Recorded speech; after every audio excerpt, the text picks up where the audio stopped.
visuals, and welcome back to the channel, and welcome back to 5 Fast Facts on a Friday with me, Dan for the Visual Guys. And this week we're going to take a look at one of the most OG Pokemon characters there has ever or will ever be. If he's an OG, he will always be at self-explanatory.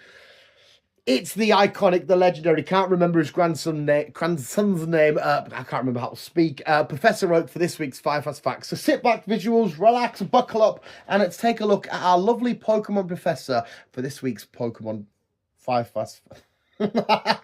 There's Professor Oak. And in Goldenrod City, Professor Oak hosts his own radio talk show called Professor Oak's Pokemon Talk that you can tune in and listen to. Well, you can't. In the game, you could sit and listen to. I wouldn't mind if it was a real radio station. I would happily sit and listen to that. But yes, he has his own radio show. You know a little bit about Professor Oak's past, obviously with the Celebi movie, and was that Pokemon Forever? We see a little bits and bobs anyway, but we know that he had a past relationship / rivalry with the Elite Four's very own Agatha. Make sure I'll stick to my notes because I don't want to forget any of these. I don't know if it was just like the glitch or if you could hack into it or it was just in the code, but it was found that at the end of the original games, there was originally a plan to take on Professor Oak after all was done, dusted, become champion, all that stuff. And if you took on Professor Oak, he would have had a team of Taurus, Executor, Arcanine, Gyarados, and then the Startermon.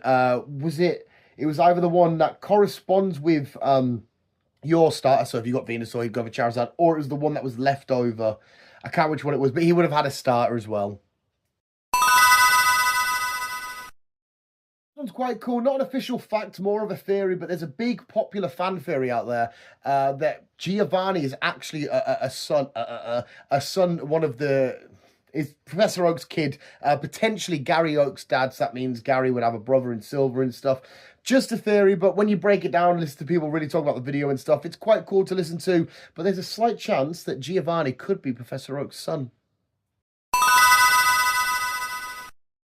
We know somewhere out there that there is an imposter Oak kicking around, and I don't know where else they rocked up for the top of my head anyway, but we know that this imposter Oak first made their face reveal, their announcement to the world in the Pokemon TCG with the card Imposter Oak, I think it was called.